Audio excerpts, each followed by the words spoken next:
এই জন্য আল্লাহ বলেন যে হুদাল্লিল মুত্তাকিন, এই কিতাব হলো মুত্তাকি পরহেজগার বান্দাদের জন্য হেদায়েতের কিতাব। আওয়াজ দিয়ে বলুন সুবহানাল্লাহ। আল্লাহ রাব্বুল আলামিন বলেন কুতিবা আলাইকুমুস সিয়াম কামা কুতিবা আলাল্লাযীনা মিন ক্বাবলিকুম লাআল্লাকুম তাত্তাকুন। আল্লাহ তাআলা বলেন, ও মুসলমান ইমানদারেরা, তোমাদের উপরে আমি রমজানের রোজাকে ফরজ করে দিয়েছি। আর রোজা ফরজ শুধু তোমাদের উপরেই নয়, তোমাদের পূর্বেও যত নবীর উম্মতেরা এসেছিল, যত নবীর উম্মতেরা পৃথিবীতে বিচরণ করেছে, তাদের উপরেও রোজা ফরজ ছিল।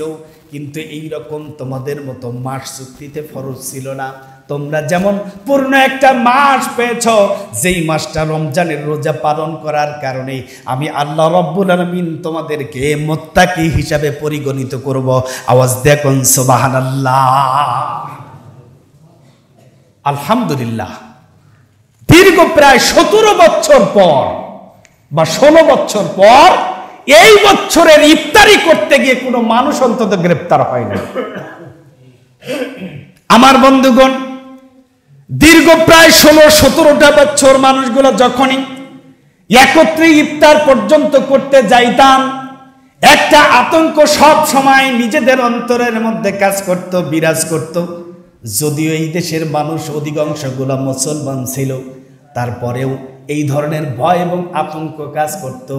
না জানি এখানে ইফতার করতে বসেছি সবগুলো মানুষ একসাথে, না জানি কোন দিক থেকে প্রশাসনের ওই সকল ব্যক্তিরা এসে আমাদেরকে হাতে হাত করা লাগিয়ে ওই মামু বাড়ি নিয়ে যায়। কথা কোন ঠিক কিনা?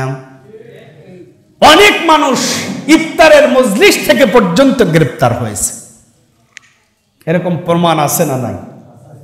17 বছর পর এই বছরে অন্তত নির্বিঘ্নে একদম দুশ্চিন্তা মুক্ত ভাবে রোজাদারেরা তার আনন্দের সহিত আনুষ্ঠানিকভাবে ইফতারি করতে পারছে। কথা বলেন ঠিক কিনা? আল্লাহ তাআলা রাব্বুল আলামিন বললেন, শাহরু রমাদানাল্লাযী উনজিলা ফীহিল কুরআন হুদাল লিন-নাস। আমি মানুষকে রমজান মাসে কোরআন নাজিল করে দিয়েছি যাতে করে তারা হেদায়েত প্রাপ্ত হয়, মানুষ যাতে করে হেদায়েত প্রাপ্ত হয়। আওয়াজ দেখুন সুবহানাল্লাহ। তার মানে এই কিতাব, যেই কোরআন আল্লাহ রাব্বুল আলামিন রমজান মাসে নাজিল করেছেন, ওই কিতাব আমাদেরকে দিয়েছেন হেদায়েত লাভ করার জন্য। এই কিতাব আল্লাহ রাব্বুল আলামিন আমাদেরকে দান করেছেন হেদায়েত পাওয়ার জন্য। হেদায়েত মানে হচ্ছে আল্লাহর সরল এবং সঠিক পথটা পাওয়ার জন্য আল্লাহ রাব্বুল আলামিন মাহে রমজান মাসে কোরআনে কারীমকে নাজিল করলেন। কোরআনে কারীমের সূরাতুল বাকারা 185 নম্বর আয়াতে কারিমার মধ্যে বলে দিলেন হুদাল লিন-নাস। এই কোরআন আমি এজন্য নাজিল করলাম, এর একটা কারণ হলো কোরআন দিয়ে যদি জীবন গঠন করে ওই মানুষেরা হেদায়েত প্রাপ্ত হবে। আওয়াজ দিয়ে কোন সুবহানাল্লাহ। এখানে কিন্তু মানুষের কথা বলছেন আল্লাহ, যেই কথাটা আমি আপনাদের মাঝে উপস্থাপন করলাম, যে মানুষ যদি কোনো মানুষ কোরআন দিয়ে জীবন গঠন করে ওই মানুষকে হেদায়েত দিবেন কে? আরো জোরে কর না কে? তাহলে মাসালাটা স্পষ্ট যে কোন মুসলমান ঘরের সন্তান যদি কোরআন দিয়ে জীবন গঠন না করে ওর জন্য জাহান্নাম। ওর জন্য কি? জাহান্নাম। আর কোন হিন্দুর ঘরের সন্তান যদি ঈমান আনয়ন করে কোরআন দিয়ে জীবন গঠন করে ওর জন্য কে দেবেন? আল্লাহ দেবেন। অনেকেই আমরা এরকম আছি যে মুসলমান ঘরে আমি জন্মগ্রহণ করেছি, রমজানের রোজা না রাখলে কি হবে? ঠিক না? আমাদের এই মহল্লায় হয়তোবা নাই, আমাদের এই মহল্লায় হয়তোবা নাই, কিছু কিছু জায়গাতে এরকম ন্যাক্কারজনক ঘটনাগুলো এখনো পর্যন্ত দৃশ্যমান। আমার বন্ধুগণ, আল্লাহ রাব্বুল আলামিন বলেন, তারপরে বলেন ওয়া বাইয়িনাতিম মিনাল হুদা, আর এই কোরআনকে পরিপূর্ণ হিদায়াত দিয়ে নাজিল করা হয়েছে। আওয়াজ দেখুন সুবহানাল্লাহ। এই কোরআনকে এমন হিদায়াতের পাওয়ার শক্তি দেওয়া হয়েছে, অল্প একটু শক্তি নয়। আল্লাহ রাব্বুল আলামিন বলেন ওয়া বাইয়িনাতিম মিনাল হুদা ওয়াল ফুরকান। এই কোরআনকে আমি কতটুকু হিদায়াত দিয়েছি? পরিপূর্ণ হিদায়াত দিয়ে কোরআনকে শক্তি দিয়েছি। একজন মানুষ যদি কোরআন দিয়ে জীবন গঠন করতে চায়, ওই মানুষের জীবনে কোনো কিছু কমতি থাকতে পারে না, ওই মানুষের জীবনে কোনো কিছুর অভাব থাকতে পারে না। যদি কোনো মানুষ মনে করে কোরআন অনুযায়ী জীবন গঠন করলে কি পূর্ণ হেদায়েত পাওয়া যাবে, এই পৃথিবীতে কোরআনের শিক্ষা বাদ দিয়া, ইসলামের শিক্ষা বাদ দিয়া অন্য শিক্ষা যে যত বড়ই অর্জন করুক না কেন, অন্য শিক্ষা অর্জন করে কেউ গ্যারান্টি দিতে পারবে না।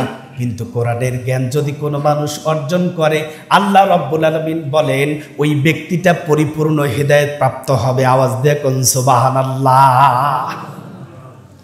অন্য বিদ্যা শিক্ষা অর্জন করলে তার পথ ভ্রষ্ট হওয়ার সম্ভাবনা আছে, কিন্তু কোরআনের শিক্ষার মতো শিক্ষা যদি কেউ অর্জন করে, ওই ব্যক্তির পথ ভ্রষ্ট হওয়ার সম্ভাবনা নাই। এখন বলবেন হুজুর অনেক মানুষই তো এমন আছে যার ভিতরের কোরআনের কিছু জ্ঞান আছে আবারও পথভ্রষ্ট আছে না? কোরআনের কিছু জ্ঞান আছে কিছু কিন্তু পথভ্রষ্ট। ওই ব্যক্তির ক্ষেত্রে যেই কথাটা বলা যায় মাসালা অনুযায়ী, ওই ব্যক্তি কোরআনের প্রকৃত জ্ঞান অর্জন করতে ব্যর্থ হয়েছে। কারণ হচ্ছে এখান থেকে উদাহরণটা একটু ওই দিকে নেওয়া দরকার। যেই ব্যক্তি বিশ্বনবী সাল্লাল্লাহু আলাইহি সাল্লামের পিছনে নামাজ আদায় করছেন, নামাজ আদায় করে কিছু ব্যক্তিরা জান্নাত দুনিয়া থেকে সার্টিফিকেট পাইছেন, কথা বলেন ঠিক না ঠিক? বিশ্বনবী রাহমাতাল লিল আলামিনের পিছনে দাঁড়িয়ে বিশ্বনবীর সাথে রুকু করেছেন, সিজদা করেছেন, শেষ পর্যন্ত কিছু ব্যক্তি দুনিয়ার থেকে জান্নাতের সার্টিফিকেট প্রাপ্ত হয়েছেন। আবার কিছু কিছু এমন নরপিচাস এই দুনিয়ার থেকে বিদায় নিয়ে চলে গেছে। স্বয়ং বিশ্বনবীজির পিছনে দাঁড়িয়ে নামাজ পড়ার কারণে নামাজ পড়েছেন, তারপরেও ওই ব্যক্তিকে আল্লাহ রাব্বুল আলামিন মুনাফিকের সার্টিফিকেট দিয়ে জাহান্নামের মধ্যে নিক্ষেপ করবেন। আওয়াজ দিয়ে কোন ঠিক কিনা? কিছু সাহাবী যারা বিশ্বনবীর পিছনে নামাজ পড়েছেন, রুকু করেছেন, সিজদা করেছেন, আর তারা নামাজের মতো নামাজ পড়ার কারণে দুনিয়ার থেকে জান্নাতের সার্টিফিকেট প্রাপ্ত। আর কিছু মুসল্লি যারা মুনাফিকি করার কারণে, বিশ্বনবী এবং কোরআনের সাথে গাদ্দারি করার কারণে আল্লাহ রাব্বুল আলামিন তাদেরকে মুনাফিক হিসাবে সাব্যস্ত করেছেন। কোরআন তার প্রমাণ দেয়। কথা বলেন ঠিক না ভাই? ঠিক। আমার বন্ধুগণ, বিষয়টা হলো এরকম, কোরআন শুধু পড়লেই হবে না, কোরআন অনুযায়ী জীবন গঠন করা লাগবে। কোরআনের মধ্যে বিধান হলো রমজানের রোজা ফরজ। মাসালাটা ওই রকম ভাবে বলা যায়, ওই দিকে এভাবে বর্ণনা করে বলা যায়, মুসলমান ঘরের সন্তান কিন্তু কোরআনের আইন মানে না, মুসলমান ঘরের সন্তান কিন্তু কোরআনের বিধানকে সম্মান করে না, মুসলমান ঘরের সন্তান কিন্তু কোরআনের আইন বাস্তবায়ন হোক এইটা চায় না।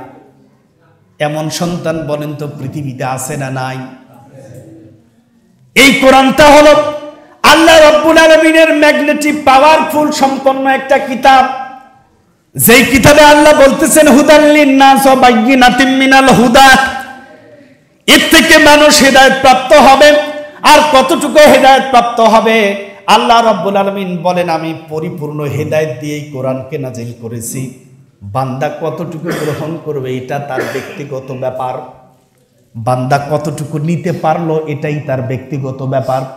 একটা ইউনিভার্সিটি, একটা বিশ্ববিদ্যালয়, কলেজ যখন প্রতিষ্ঠা করা হয়, ওই কলেজের মধ্য থেকে কিছু সন্তান আছে যারা ভালো শিক্ষা সুশিক্ষা অর্জন করে, আর কিছু সন্তান এমন আছে ইউনিভার্সিটিতে ঘোরাফেরা করে পড়ালেখা করে, কিন্তু শেষ পর্যন্ত গিয়া সন্ত্রাসীর কাতারে তার নামটা লেখায়। কথা কোন ঠিক কিনা? কিছু সন্তান দেশের সূর্য সন্তান হিসাবে চিহ্নিত হয়, আর কিছু সন্তান দেশের টপ টেরর সন্ত্রাসী হিসাবে সাব্যস্ত হয়। কথা বলেন ঠিক না বেটি? এই কোরআনের জ্ঞানটাও তাই। এই কোরআন থেকে যদি কেউ হেদায়েতের শিক্ষা নেওয়ার জন্য চিন্তা করে, আল্লাহ বলেন আমি তাকে পরিপূর্ণ হেদায়েত দান করব ইনশাআল্লাহ। আর যদি কেউ মনে করে যে নামমাত্র অভিনয় করব, দাড়ি টুপি রেখে ভণ্ডামি করব, আল্লাহ বলেন ওর কপালে হেদায়েত জুটবে না। আমার বন্ধুগণ গভীর মনোযোগ, আল্লাহ রাব্বুল আলামিন বলেন ওয়া বাইয়িনাতিম মিনাল হুদা ওয়াল ফুরকান ফামান শাহিদা মিনকুম শাহরান ফালইয়াসুম অতএব যদি কোনো ব্যক্তি এই মাহে রমজান মাসটা পায়, যেই মাসের এত গুরুত্ব এত মর্যাদা, যেই ব্যক্তিটা মাহে রমজান মাসটা পেল, যেই ব্যক্তি ফামান শাহিদা মিনকুম শাহরা ফালইয়াসুম, যে ব্যক্তি মাহে রমজান পর্যন্ত উপনীত হলো, যেই ব্যক্তিটা মাহে রমজান পর্যন্ত জীবিত থাকলো, আল্লাহ বলেন ওই ব্যক্তি যেন মাহে রমজান মাসের রোজাটা আদায় করে। ওমান কানা মারিদান, আর যদি কোনো ব্যক্তি রমজান মাস পাওয়ার পরও অসুস্থ হয়, মারিদান শব্দের অর্থ হলো অসুস্থ। ওমান কানা মারিদান, যদি কোনো ব্যক্তি অসুস্থ হয়, আও আলা সাফারিন ফাইদ্দাতুম মিন আইয়াম, আর যদি কোনো ব্যক্তি সফররত অবস্থায় থাকে, তাহলে এই অসুস্থ ব্যক্তি আর সফরকারী ব্যক্তির উপরে আমি তার ইচ্ছা দিন ছেড়ে দিলাম। সে ইচ্ছা করলে রোজা রাখতেও পারে, আবার যদি মনে করে এই রমজান মাসে তার কষ্ট হবে, এই রমজানের রোজা না রেখে অন্য মাসেও এই রোজাটা পূর্ণ করে দিতে পারবে। আওয়াজ দিয়ে কোন আল্লাহু আকবার। এখান থেকে আমরা দুইটা মাসালা পাবো। কয়টা মাসালা? দুইটা মাসালা। একটা হচ্ছে, এই বাবুরা কথা বলছে কারা? এই ওনাদেরকে পৃথক করে দেন তো, আলাদা আলাদা করে দেন, এক জায়গায় দিয়েন না সবাইকে।